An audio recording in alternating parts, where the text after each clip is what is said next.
Je me tourne maintenant vers l'abbé Pagès. Bonjour Monsieur l'abbé. Bonjour Guillaume. Merci beaucoup d'avoir accepté notre invitation. On va parler aujourd'hui, donc on est dans la séquence sur l'Église universelle, et parmi les événements récents dans l'Église universelle, il y a cette visite un peu unique du pape François aux Émirats arabes unis. Visite qui, de mon point de vue, est un peu ambivalente. C'est-à-dire que d'un côté, on peut espérer que la situation des chrétiens en terre d'islam s'améliore, les Émirats arabes unis pouvant être une voie, il y a la possibilité d'avoir un culte chrétien dans les Émirats arabes unis. Et de l'autre côté, il y a cette déclaration co-signée avec l'imam Al-Tayeb d'Al-Azhar, le grand imam d'Al-Azhar, donc officiellement la plus grande autorité sunnite, comme on dit toujours. Et texte qui est un peu troublant quand même, il faut dire les choses comme elles sont. Et donc voilà, je voulais qu'on parle un peu des deux aspects. Peut-être d'abord l'aspect troublant.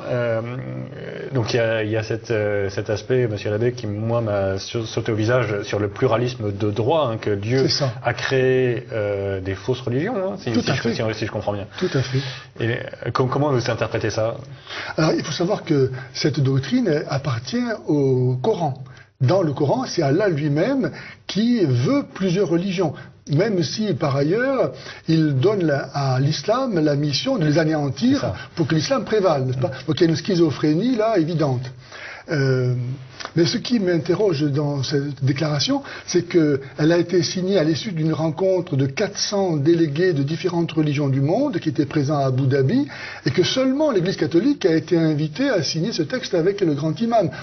S'il est question de fraternité, on ne voit pas pourquoi les 398 n'y ont pas eu part. C'est quand même étonnant que l'Église catholique soit elle seule prise à partie ou à caution pour finalement donner à Al-Azhar la possibilité je crois, d'embrayer cette révolution religieuse qui a été demandée par Al-Sisi dans son magnifique, dans son magnifique discours du 1er janvier 2015. Mais est-ce que vous pensez vraiment que c'est parce que là aussi ça peut s'interpréter de plusieurs façons. On peut se dire, enfin l'interprétation la plus favorable, ce serait de se dire le discours d'Al-Sisi a porté, et donc Al-Azhar fait des efforts pour essayer et donc elle se cache un peu derrière le pape, mais enfin l'objectif c'est quand même d'arriver à faire en sorte que l'islam respecte la loi naturelle, respecte la dignité des consciences, etc. Oui.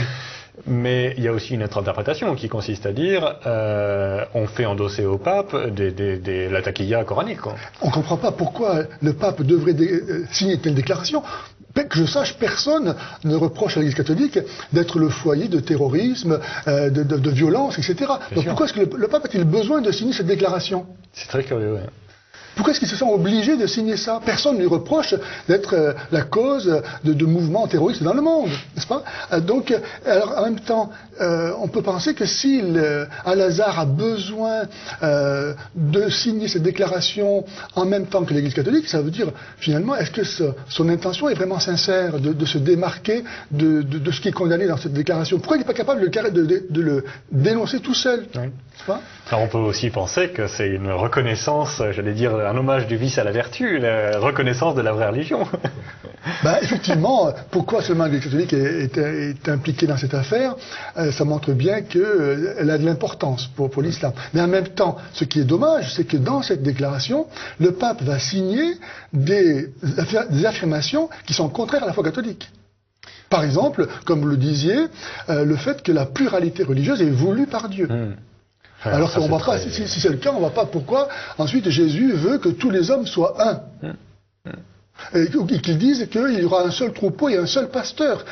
Alors le problème, c'est que si Dieu veut la pluralité religieuse, la mission n'a plus de sens. Bien sûr. Comment aller convertir quelqu'un dont Dieu veut qu'il soit musulman ou bouddhiste ou hindou? La seule interprétation raisonnable du pluralisme, c'est que Dieu l'a permis, mais c'est pas du tout la même chose, c'est un mal qui est permis. Exactement.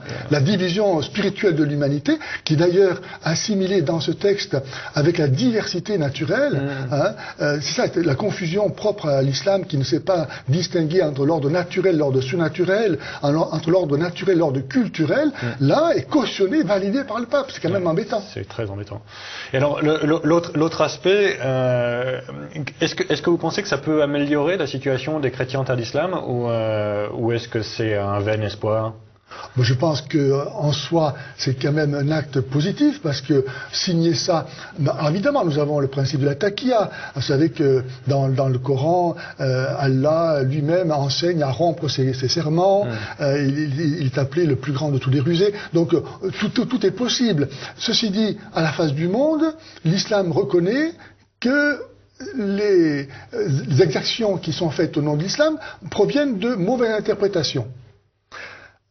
Alors ça remet en question toutes les autorités qui légitiment ces interprétations et qui sont justement enseignées à Al-Azhar. Bien sûr. Donc Al-Azhar, comment maintenant, après cette signature, va pouvoir continuer à enseigner des auteurs qui valident ces interprétations. Donc Al-Tayyib, quelque part, il s'est mis le doigt dans un engrenage. Il est le dos au mur. Voilà. Donc Al-Azhar doit se réformer, ou alors c'est du pipeau, quoi.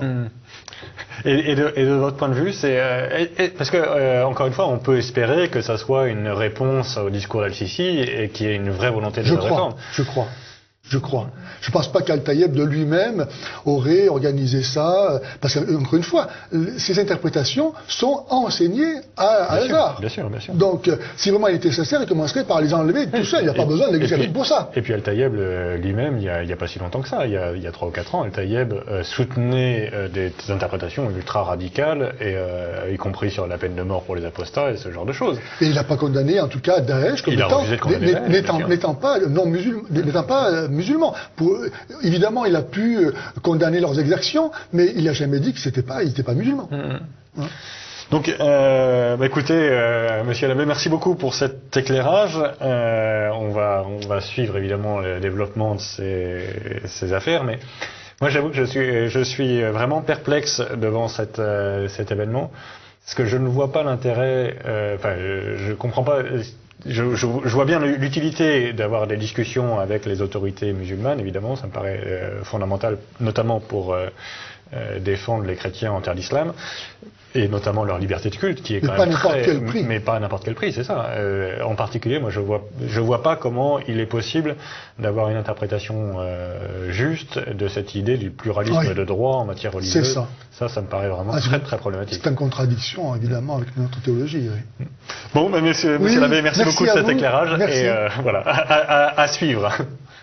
Si nous sommes morts avec lui, nous vivrons. Si nous supportons l'épreuve, avec lui, nous régnerons. Si nous le rejetons, lui aussi nous rejettera.